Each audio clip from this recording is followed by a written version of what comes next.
Professor Abid Umar. बेटा 2022 का जो पेपर है ना, जो पेपर 1 था वो हम डिस्कस कर रहे थे। उसके पहले 20 MCQs हमने डिस्कस कर लिए थे। अब नेक्स्ट MCQs हम डिस्कस करते हैं। यहाँ पे लिखा हुआ है नॉर्मल BP इज। आप जानते हो कि BP जो है ना, ये बेसिकली ब्लड प्रेशर को कहते हैं, ठीक है। और ये दो तरह का होता है, सिस्टोलिक और डायास्टोलिक। जो सिस्टोलिक है वो हमारा नॉर्मल होता है 110 to 120, और जो डायास्टोलिक होता है वो तकरीबन 80 to 90 डायास्टोलिक, ठीक है ना। तो वो इस तरीके से होता है। तो डेफिनेटली अब आपको पता भी लग गया होगा कि इसका आंसर बीटा बनेगा। चले, ये उल्ट लिखा हुआ है, डायास्टोलिक को 120 लिखा हुआ है, जो कि गलत है। फिर उसके बाद हमारा सवाल है the cell important for the first line of defence. देखो बेटा, ये जो इम्यूनिटी होती है ना, इम्यूनिटी, इसके 3 लाइन ऑफ डिफेंस होते हैं, ठीक है ना। फर्स्ट लाइन ऑफ डिफेंस, ये देखो, ये आपको दिखाई दे रहा है, जो नॉन स्पेसिफिक है, यानी ये हर तरह के वायरस, हर तरह के बैक्टीरिया के खिलाफ एक सही होगा, जिसमें मैकेनिकल रिस्पॉन्स भी आता है, केमिकल भी आता है, जैसे आप स्वेटिंग वगैरह पैदा करते हो, कुछ रिफ्लेक्सेस भी इसमें शामिल है, ठीक है ना। तो यहां पर जो मौजूद सेल है ना, फर्स्ट लाइन ऑफ डिफेंस में एक भी नहीं होता। बेसिकली ये सवाल ही गलत है। जो सेकंड लाइन ऑफ डिफेंस होता है ना, उसके अंदर इम्यून सेल होते हैं, उसके अंदर इम्यून सेल्स होते हैं। और ये जो न्यूट्रोफिल्स होते हैं ना, ये सेकंड लाइन ऑफ डिफेंस के अंदर आते हैं। Neutrophils, they are the part of the second line of defence. Neutrophil यहां पर होते हैं, ठीक है। चले, then the life span of RBC। ये जो RBC होता है ना बेटा, रेड ब्लड सेल, इसकी जो लाइफ होती है ना, वो होती है 4 मंथ।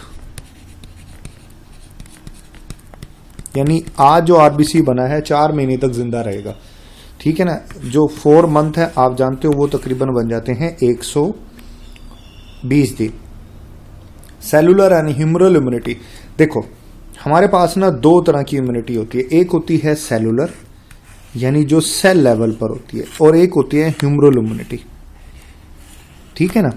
अब इन दोनों में फर्क क्या है? देखो बेटा, जब ये जो रेस्पॉन्सिस है ना, अगर वो B सेल्स की वजह से जनरेट हो रहा है और इसमें एंटीबॉडीज बन रही हैं, मतलब वो इम्यूनिटी जिसके अंदर B सेल इन्वॉल्व है और जिसके अंदर एंटीबॉडीज बन रही है, वो वाली इम्यूनिटी कहलाएगी ह्यूमरल इम्यूनिटी। और वो इम्यूनिटी जिसके अंदर T सेल इन्वॉल्व है और कोई एंटीबॉडी नहीं बन रही, वो रिस्पॉन्स कहलाता है सेल मेडिएटेड। जैसे कि अभी मैं आपको पढ़ा रहा था ना कि 3 लाइन ऑफ डिफेंस होते हैं, तो ये आ जाती हैं दोनों तरह की immunity 3rd line of defence में। यानी ये बिल्कुल आखिरी हरबा है आपकी बॉडी के पास किसी चीज से बचने का। एक बड़ा इंपॉर्टेंट और बात बताता हूं, ये जो सेल मेडिएटेड इम्यूनिटी होती है ना, ये जो organ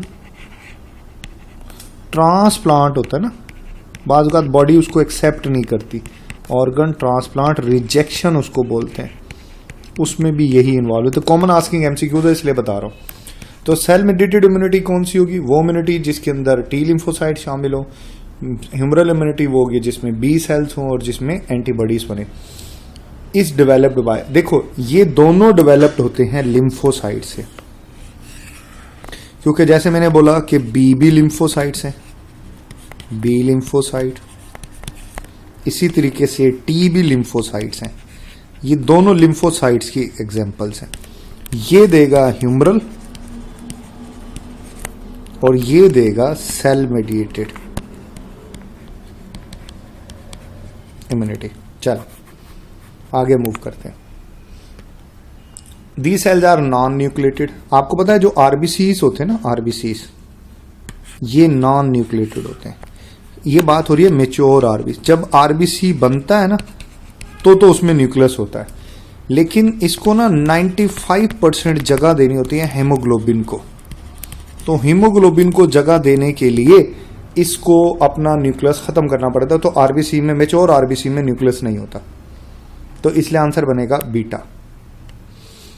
antigen A B and antibodies no. देखो ये स्टेटमेंट समझो जरा कि इसके अंदर एंटीजन A भी है, B भी है और एंटीबॉडीज नो, यानी कोई एंटीबॉडी नहीं है। ठीक है ना, मतलब एक आरबीसी है, उसकी सरफेस पे ए एंटीजन भी अटैच है, बी एंटीजन भी अटैच है, तो ऐसे शख्स का ब्लड ग्रुप होगा ए बी। इसमें कोई भी दोनों एंटीजन हो तो कोई एंटीबॉडी नहीं होती। ठीक है ना, तो फिर बड़ा इजी हो गया, इसका ब्लड ग्रुप होगा बेटा ए बी। एंटीकोगुलेंट, एंटीकोगुलेंट क्या होता है? जो खून को जमने ना दे। आपको पता है कि ये जो है ना हेपरिन, हेपरिन इज अ हेट्रोपोलीसैकेराइड। ये भी बड़ी इंपॉर्टेंट बात बताता हूं कि ये एक हेट्रोपोलीसैकेराइड है। ठीक है, और ये एंटीकोगुलेंट है, ये जमने नहीं देता। जबकि थ्रोम्बिन जो है ये क्लॉटिंग में हेल्प करता है, क्लॉटिंग के अंदर ना ये हेल्प करता है। चले बस लिखता नहीं, आगे चलता हूं। नॉर्मल ईसीजी देखो, ये आपको दिखाई जा रही है नॉर्मल ईसीजी। ये नॉर्मल ईसीजी है कि इसमें एक पी वेव होती है, एक ऐसे QRS कॉम्प्लेक्स होता है। ये जो है ना कॉम्प्लेक्स, ये वाला, ये एक QRS कॉम्प्लेक्स है और एक टी वेव होती है। ठीक है, दैट इज कॉल्ड टी। ये जो QRS कॉम्प्लेक्स होता है ना, this will show contraction of ventricles, जिसकी वजह, क्योंकि वेंट्रिकल बड़े ताकतवर, उनकी कॉन्ट्रैक्शन होती है, इस वजह से ये कॉम्प्लेक्स बनता है।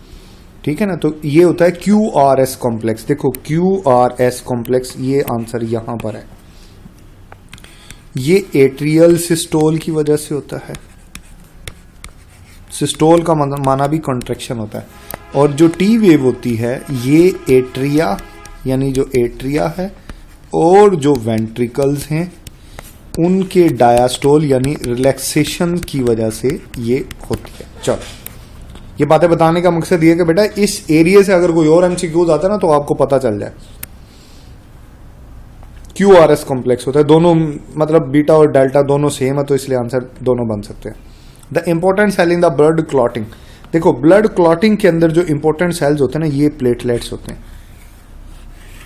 अब ये प्लेटलेट्स क्या करते हैं मैं बताता हूं। ब्लड क्लॉटिंग करते हैं, बड़ा मशहूर फंक्शन है। एक प्रोटीन होती है, this protein is called fibrinogen. ये एक सोलुबल प्रोटीन है, लेकिन इस शक्ल में ये इनएक्टिव है, इनएक्टिव है। प्लेटलेट्स पता क्या करते हैं? प्लेटलेट्स इनको फाइब्रिन में कन्वर्ट कर देते हैं, जो कि इनसोलुबल प्रोटीन बन जाती है। ठीक है ना, ये एक जाल सा बन जाएगा और ये एक्टिव हो जाएगी।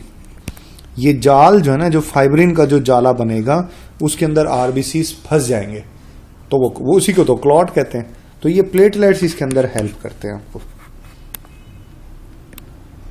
विच एंटीजन सजेस्ट द पॉजिटिव और नेगेटिव, देखो बेटा किसी भी शख्स का जो ब्लड ग्रुप पॉजिटिव, देखो मेरी बात सुने, जैसे ही फर्ज कर लें ये एक आरबीसी है, तो इस शख्स के आरबीसी के ऊपर एंटीजन ए है, तो इसका ब्लड ग्रुप हो गया ए।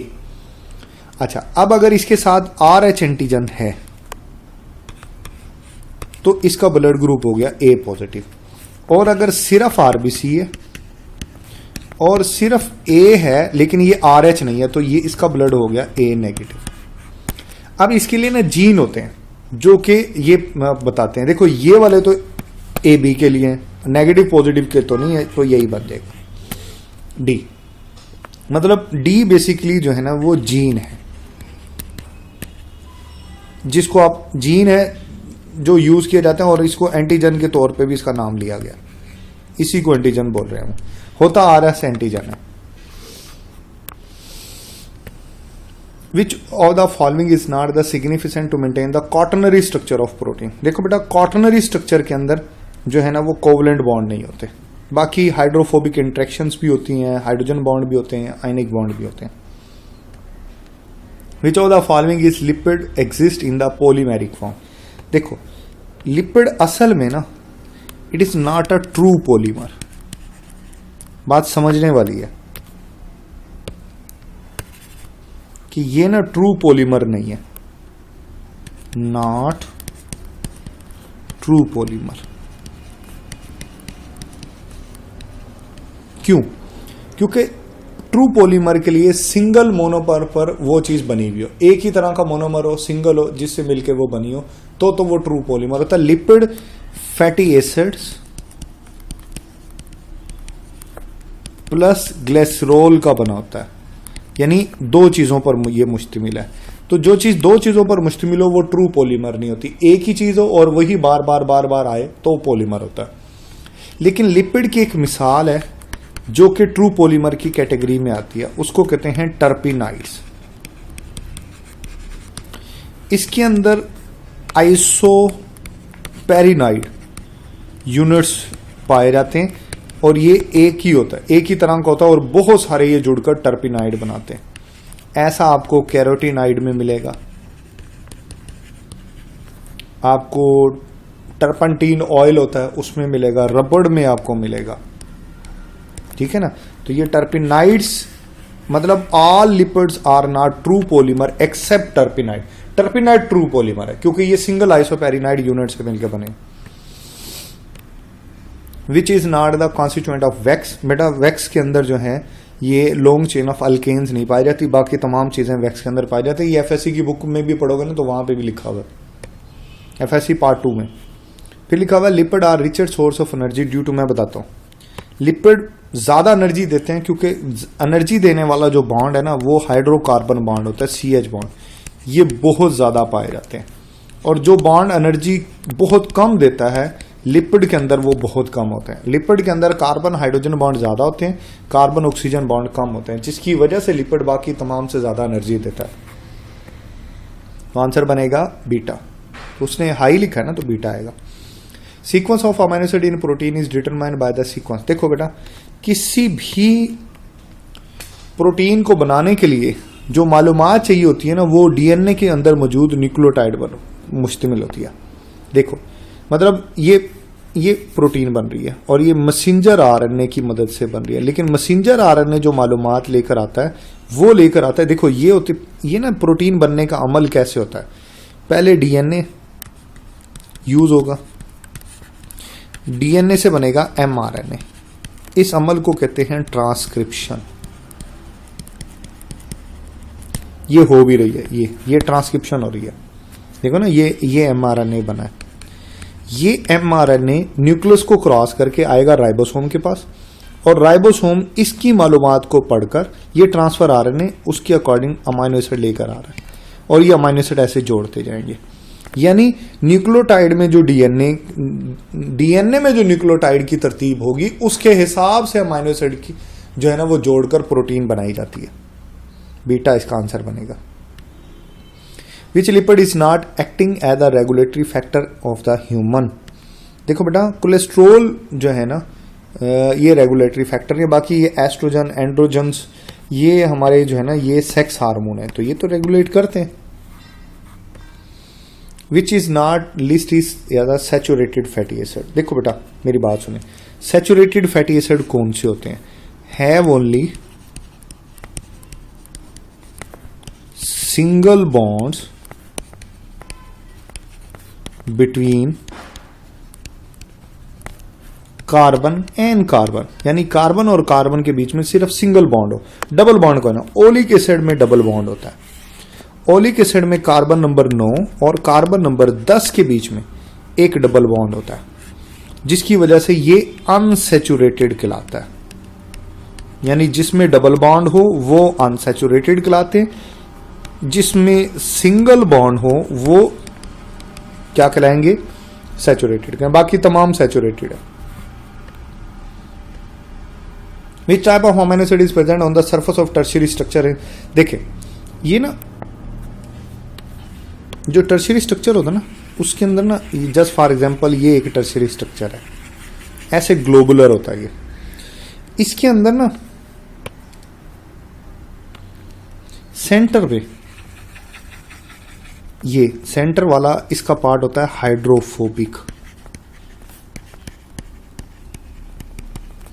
यानी वाटर इनसोलुबल। और इसके जो बाहर वाला हिस्सा है, ये वाला जो हिस्सा है ये वाला सरफेस वाला हिस्सा, ये हिस्सा होता है हाइड्रोफिलिक यानी वाटर सोलुबल पार्ट है ये, ठीक है ना।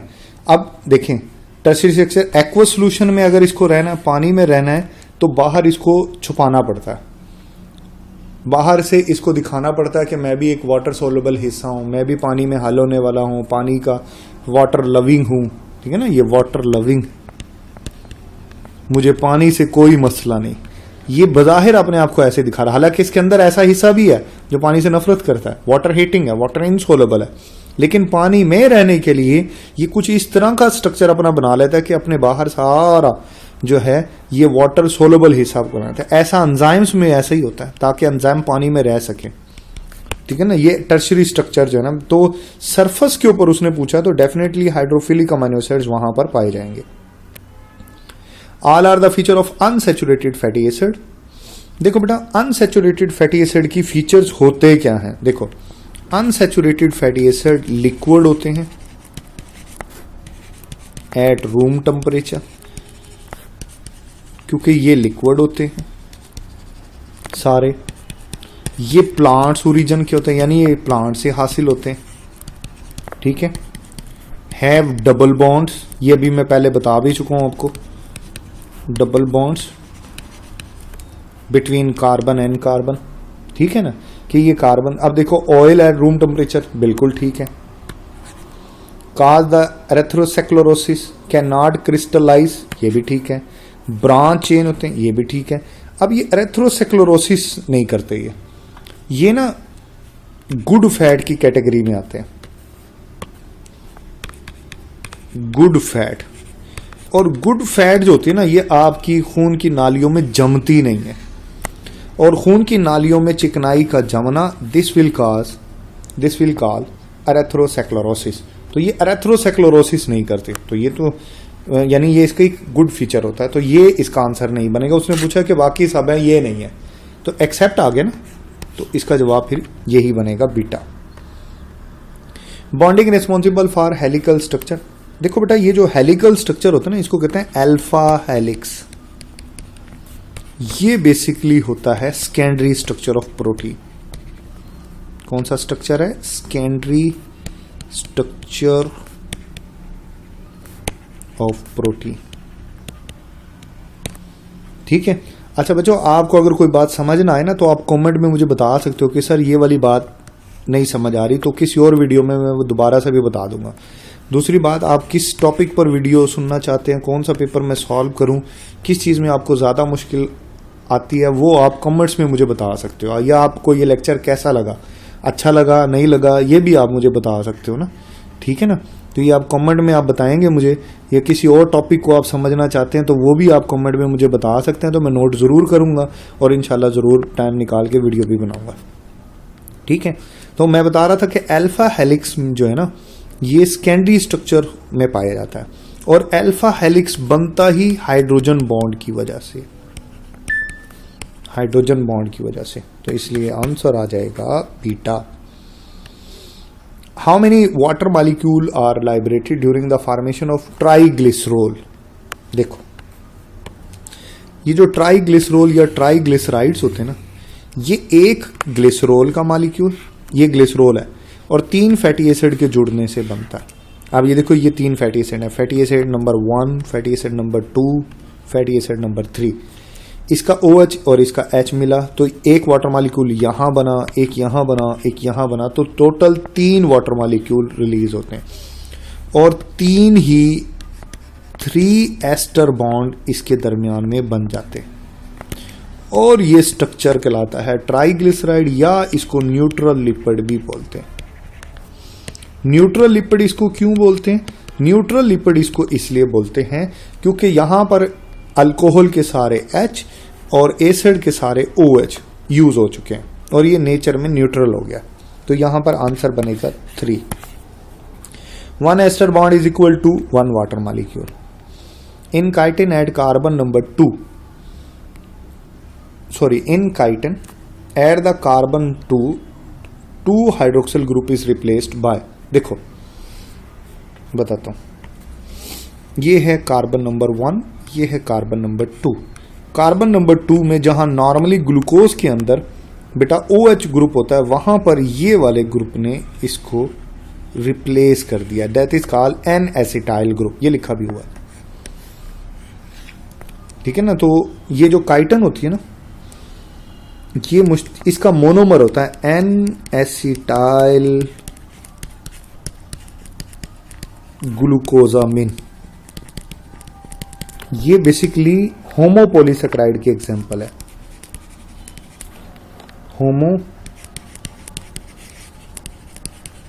होमोपोलीसेक्राइड की एग्जांपल है। बहुत सारे मतलब ये बहुत सारे एन एसिटाइल ग्लूकोजामिन बनेंगे, काइटिन बनेगी। काइटिन आप बड़ी मशहूर है, काइटिन आपने पढ़ा है कि जनाब काइटिन फंजाई में पाई जाती है, और कहां पाई जाती है आप बताओ मुझे, चलो कमेंट सेक्शन में, ये और कहां पाई जाती है। एक तो फंजाई की सेल वॉल होती है, और कहां पाई जाती है, शाबाश, मैं देखूंगा मेरा कौन सा स्टूडेंट ये बताता है। तो इसका आंसर बनेगा बेटा beta. All carbon in monosaccharide molecule contain the carbon except containing carbon atom except, देखो ये कार्बन नहीं OH ग्रुप आएगा, हाइड्रोक्सिल ग्रुप। देखो बेटा जितने भी कार्बोहाइड्रेट्स होते हैं ना, या तो वो कीटो शुगर होते हैं या वो एल्डो शुगर होते हैं। ये इसका फंक्शनल कार्बन है। एल्डिहाइड के केस में फंक्शनल कार्बन होता है पहला कार्बन, कीटो के केस में दूसरा। इसको छोड़ के बाकी हर एक के ऊपर OH ग्रुप होता है। बेसिकली ये कार्बोहाइड्रेट की डेफिनेशन है कि सिर्फ एक कार्बन को छोड़ दें, बाकी हर कार्बन पर OH ग्रुप होगा, ठीक है ना। तो एल्डो कार्बन पे नहीं होगा, बाकी हर किसी पे होगा। Which type of the sugar is present in nucleic acid, बेटा न्यूक्लिक एसिड में पेंटोज शुगर होती है। इसके कार्बन नंबर 1 के ऊपर नाइट्रोजनस बेस अटैच होती है, और इसके कार्बन नंबर ये कार्बन नंबर 5 है। कार्बन नंबर 5 के ऊपर जो है वो फास्फेट ग्रुप अटैच होता है, ठीक है। और कार्बन नंबर 1 के पेंटोज शुगर और इसके दरमियान में जो बॉन्ड है, ये भी MCQs के लिए, ये बॉन्ड है एन ग्लाइकोसिडिक बॉन्ड, ठीक है। और ये जो बॉन्ड है इसके दरमियान में ये एस्टर बॉन्ड है,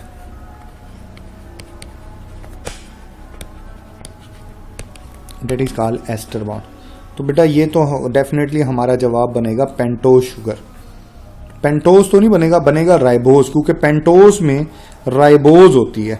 तो पेंटोज तो कोई भी 5 कार्बन वाली शुगर हो सकती है ना, हर 5 कार्बन वाली शुगर तो नहीं होगी ना, वो राइबोज होगी। ये राइबोज है।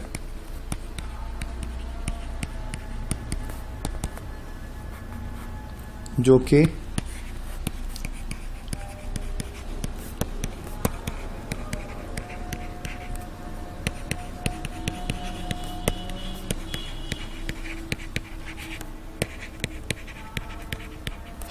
RNA के केस में राइबोज होती है और DNA के केस में डीऑक्सी राइबोज होती है। कार्बन नंबर 2 से ये ऑक्सीजन निकल जाती है, इसलिए डीऑक्सी राइबोज बन जाती है। ये भी एक MCQs है। Glucose and fructose differ from each other in respect except, देखो बेटा ग्लूकोज और फ्रक्टोज ये फंक्शनल ग्रुप आइसोमर है। ये एल्डो शुगर होती है और ये कीटो शुगर होती है। Glucose is aldo, keto is fructose, both are structural isomer. Fructose ज्यादा मीठा होता है, बिल्कुल ठीक है, लेकिन ये एनेंशोमर नहीं है। एनेंशोमर क्या होते हैं? एनेंशोमर होते हैं एक दूसरे के मिरर इमेजेस। ये तो एक दूसरे के मिरर इमेज नहीं है। फ्रक्टोज और ग्लूकोज एक दूसरे के मिरर इमेज है। ये जो आपने पढ़ोगा कैपिटल D या कैपिटल L, ये बेसिकली जब आप प्लेन पोलराइज लाइट को टकराते हो ना, तो जो लाइट को क्लॉकवाइज रोटेट करता है वो कहलाता है डेक्स्ट्रो रोटेटरी, और जो उसको एंटी क्लॉकवाइज रोटेट करवाएगा, लाइट आपने टकराई और उस मॉलिक्यूल ने उस लाइट को एंटी क्लॉकवाइज मूव करवा दिया, ये होता है एंटी क्लॉकवाइज, और ये होता है क्लॉकवाइज। क्लॉकवाइज रोटेट करवाने वाला डेक्स्ट्रो रोटेटरी और एंटी क्लॉकवाइज कराने वाला लीवो रोटेटरी कहलाता है। और ये एक दूसरे के मिरर इमेज होते हैं कि आप सामने मिरर रख दो इनके, तो मिरर में क्या होता है कि जब आप सामने मिरर में खड़े होते हैं तो आपका लेफ्ट राइट हो जाता है और आपका राइट लेफ्ट हो जाता है, मतलब आपका दायां बायां हो जाएगा और बायां दायां हो जाएगा, बस ये बदलता है। इसमें भी देख लो ऐसे ही है कि डी ग्लूकोज और एल ग्लूकोज के अंदर यही फर्क होता है। तो ये एक दूसरे के एनेंशियोमर्स कहलाते हैं। ग्लूकोज और फ्रक्टोज में ऐसा कुछ भी नहीं है। Which of the following stain is use as the mordant. Mordant देखो बेटा, मॉडरेंट के तौर पर क्या चीज यूज होती है, फिक्स करने के लिए ना, फिक्सिंग के लिए जो चीज इस्तेमाल होती है ना स्टेनिंग में, उसको कहते हैं मॉडरेंट, और इसमें आयोडीन यूज होती है एज अ मॉडरेंट, ये लिखा भी हुआ है mordant. Gram positive bacteria retain with stain. Gram positive bacteria जो है ना वो क्रिस्टल वायलेट, और ग्राम नेगेटिव बैक्टीरिया जो होता है ना वो सेफ्रानिन का पिंक कलर रिटेन करता है। Killing of micro organism including spore, pathogenic और non pathogenic, that is called sterilisation. Germs को मारना स्टरलाइजेशन कहलाता है, ठीक है। Infection which result in the pus formation, बेटा ये पायोजेनिक इन्फेक्शन होता है। ये जो एक्यूट इन्फेक्शन होता है ना, जो लेस देन 6 मंथ होगा वो होता है एक्यूट, कि ज्यादा अरसा नहीं रहा, ज्यादा सिम्टम्स थे, जल्दी ठीक हो गया, एक्यूट। मोर देन 6 मंथ रहा, 6 महीने से ज्यादा रहा,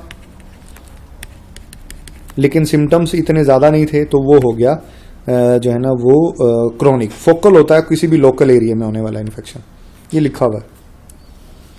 if the cause of some disease of an organ is chronically inflammation of other organ, के एक के साथ दूसरे की भी इन्फ्लामेशन कर दे, उसको सॉरी बोलते हैं focal infection. Which of the following use to differentiate the staphylococcus from streptococcus. देखो पहले तो स्टेफाइलोकोकस क्या होता है, स्टेफाइलोकोकस होता है जो ग्रेप्स की शक्ल में, ठीक है ना,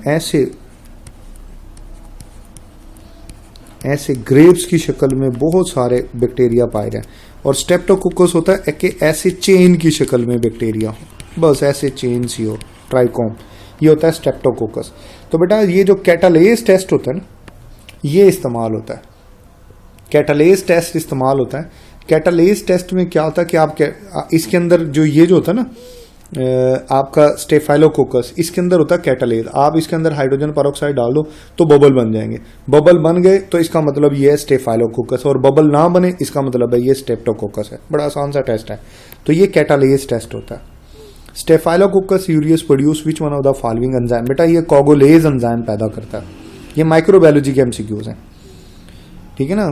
Coagulase test is used to differentiate the Staphylococcus such as Staphylococcus aureus from other gram-positive bacteria.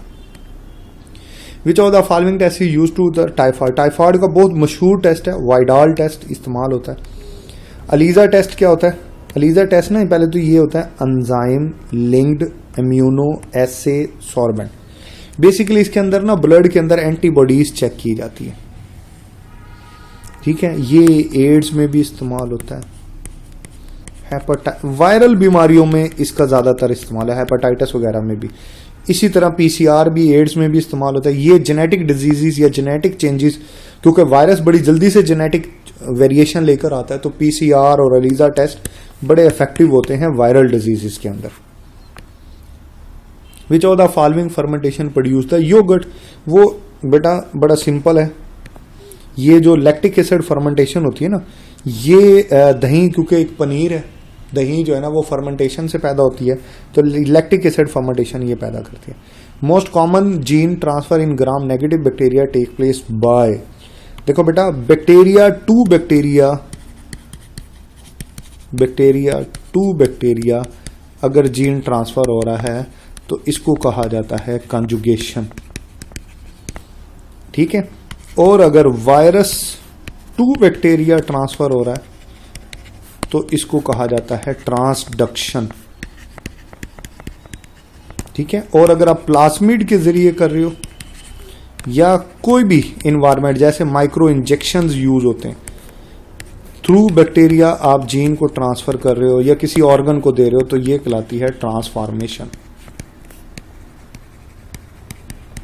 ठीक है ना। तो देखें बैक्टीरिया टू बैक्टीरिया आ गया तो कंजुगेशन आएगा। Which of the following bacteria is beta haemolytic, वो होता है एक ही bacteria streptococcus pyogenes. Which of the following cell wall less bacteria, एक ऐसा बैक्टीरिया जिसमें सेल वॉल ही नहीं होती, सबसे छोटा स्मॉलेस्ट बैक्टीरिया ये, और ये विदाउट सेल वॉल होता है, that is called mycoplasma. Cluster shape spherical shape को कहते हैं और कोकाई ऐसा होता है, देखो ना ये लिखा हुआ क्लस्टर, ये लिखा हुआ है। TBS thiosulphate citrate bile salt, ये सॉरी ये बड़ा मखसूस किस्म का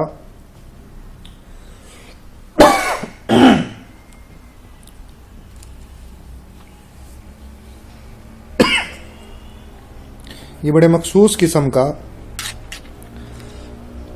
जो मीडियम है जो कि इस्तेमाल होता है विब्रियो के जान। ये एक कोमा शेप बैक्टीरिया होता है, ठीक है। आगे चलते हैं। Brown Dick test is used for the diagnosis of, बेटा जो चीजें स्टरलाइज हुई हैं ये नहीं हुई उसके लिए ये टेस्ट इस्तेमाल होता है। कंजेनिटल डिजीज, जो डिजीज बाय बर्थ होती हैं उनको कंजेनिटल डिजीज कहा जाता है।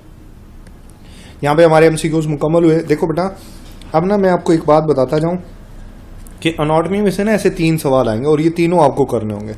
ये भी मैंने काफी सारा समझाया आपको, ये मैंने बहुत सारा समझाया आपको, ठीक है ना। दांतों के बारे में मैं आपको बता देता हूं कि ऐसे हमारे दांत होते हैं, सामने वाले दांतों को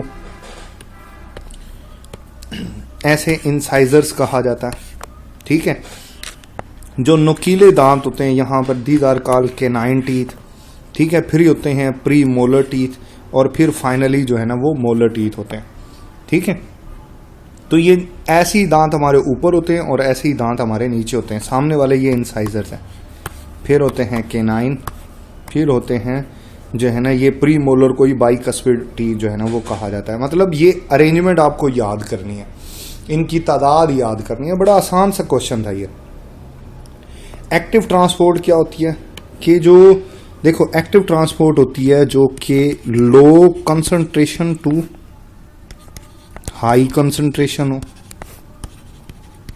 विद यूज ऑफ एनर्जी। फिर ये एक्टिव ट्रांसपोर्ट 2 तरह की होती है।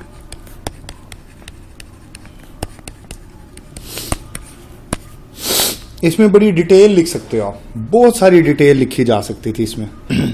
ये प्राइमरी एक्टिव ट्रांसपोर्ट होती है और आपको पता है ये एक होती है सेकेंडरी। फिर एग्जाम्पल्स और वो मतलब आपको इसके लिए पूरा मेरा लेक्चर सुनने पड़ेंगे, तो इसमें बड़ी डिटेल में सेल मेम्ब्रेन के नाम से टॉपिक है मेरा, वो आप पढ़ें। उसके अंदर मैंने बड़ी डिटेल से ये बताया हुआ। प्राइमरी के अंदर एनर्जी के तौर पर हमेशा एटीपी इस्तेमाल होगी और इसमें अदर देन एटीपी। तो आप जो है ना प्ले लिस्ट में जाए, सेल वाला जो यूनिट है ना उसमें सेल मेम्ब्रेन के टॉपिक को बड़े गौर सुने, उसमें मैंने बताया।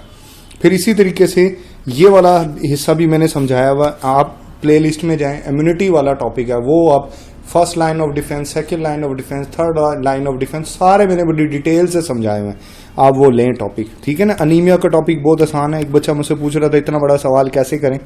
देखो बेटा अनीमिया जो है ना वो आप पहले तो लिखोगे ना कि deficiency of the blood in our body, उसको अनीमिया कहते हैं। मतलब नॉर्मल कितना ब्लड होना चाहिए और जो है वो अगर उससे कम होगा तो अनीमिया होगा। फिर अनीमिया की टाइप्स लिखें, उनके छोटे छोटे काजेज लिख दें। तो ये 5 नंबर आपको ऐसे नहीं मिलेंगे, आपको थोड़ा बहुत लिखना पड़ेगा, सारी टाइप्स के नाम लिखने पड़ेंगे। फिर हर टाइप को थोड़ा थोड़ा थोड़ा करके आपको जो है ना वो एक्सप्लेन करना पड़ेगा, फिर जाके आप इसके नंबर हासिल कर सकते हो। माइक्रोबायोलॉजी में gram positive gram negative bacteria का डिफरेंस लिखो, स्टेनिंग लिखो, उनकी सारी बातें बताओ, मीडिया पर बताओ इसी तरह, ठीक है ना। तो ये चीजें आप करोगे तो देखें ना इसी तरीके से 2 सवाल इसमें से आए थे, 3 सवाल माइक्रोबायोलॉजी में से आए, तो ये बेटा आप सारा काम जो है ना वो करेंगे। देखो यहाँ लिखा हुआ in a morning your mother fires an egg to your breakfast when you are see the transformation of liquid into the solid pack during which fry kindly explain the biochemical। बेटा ये coagulation step हुआ है जिसको denaturation कहा जाता है। कि आप जानते हैं कि आपके एग के अंदर जो है ना वो प्रोटीन होती है, एल्ब्यूमिन प्रोटीन। जब उसको गर्म किया जाता है यानी उसको हीट किया जाता है तो उसका जो सेकेंडरी उसका जो स्ट्रक्चर होता है ना, टर्शियरी स्ट्रक्चर, ग्लोबुलर स्ट्रक्चर, वो ब्रेक हो जाता है, वो ब्रेक हो जाता है। That is the denaturation step. और डीनेचरेशन ऑफ प्रोटीन ये आप एंजाइम वाले यूनिट के अंदर बड़ी डिटेल से मैंने बताया हुआ है। एंजाइम वाले यूनिट के अंदर ये बात बताई जा सकती है कि भाई जब आप किसी चीज़ को हीट करते हो तो वो अगर जब प्रोटीन डीनेचर हो जाती है तो प्रोटीन अपनी शक्ल बदलती है, वो लिक्विड से सॉलिड फॉर्म में चली जाती है, ठीक है ना, और फंक्शनल भी नहीं रहती। तो ये इसको ईडिबल बनाने के लिए हम जल्दी इसको डाइजेस्ट कर लें, इजी डाइजेस्ट हो जाए, तो नॉर्मली एग को ऐसे ही किया जाता है कि उसको बॉयल किया जाता है या उसको फ्राई किया जाता है ताकि उसके अंदर की जो प्रोटीन है वो डीनेचर हो जाए और ईजिली ब्रेकेबल बन जाए, ठीक है ना। तो आप इसको जो है ना वो आप बताओगे कि मतलब इसमें स्टेप बाय स्टेप बता सकते हो ना कि एप्लीकेशन ऑफ हीट जो है ना, आपने क्या किया, एप्लीकेशन की किस चीज़ की, हीट की हीट से क्या हुआ कि प्रोटीन कागुलेशन होगी, प्रोटीन कागुलेशन क्या होती है, ठीक है ना, वो आप बताओगे। इसी तरीके से आप इसमें बताओ कि डीनेचरेशन होती है, यानी अब वो नॉन फंक्शनल हो चुकी है, अब वो जो एग का काम है वो नहीं करेगी और वो सिर्फ खाने के काम आएगी। तो इस तरह पॉइंट बाय पॉइंट आप बना के ना हेडिंग्स दे के इसकी डिटेल लिख सकते थे और इसमें नंबर भी हासिल कर सकते थे। चलें, ये हमारा यहाँ पर डिस्कशन बेटा ये पेपर 1 मुकम्मल हो गया। इंशाल्लाह मैं अगली वीडियो पेपर 2 की बनाऊंगा। तो इसमें से कोई सवाल हो, कोई कन्फ्यूजन हो, कोई मसला मसाइल हो तो आप कमेंट सेक्शन में मुझे ज़रूर